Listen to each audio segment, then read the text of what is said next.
బంగారం తీసావా? నిన్నే అడిగేది, తీసావా లేదా? అడుగుతుంది కదా, చెప్పరా? ఒక వారంలో ఇస్తా. ఎందుకు తీసుకెళ్ళా? ఏం కదా ఇంటి పెద్ద పెద్ద చేస్తావు? వారంలో ఇస్తా చెప్పాను కదా.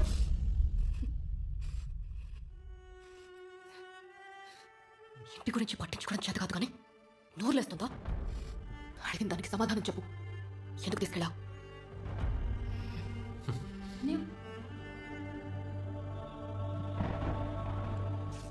అది మనసులో పెట్టుకుని ఆ రోజు రాత్రి మా అన్నయ్య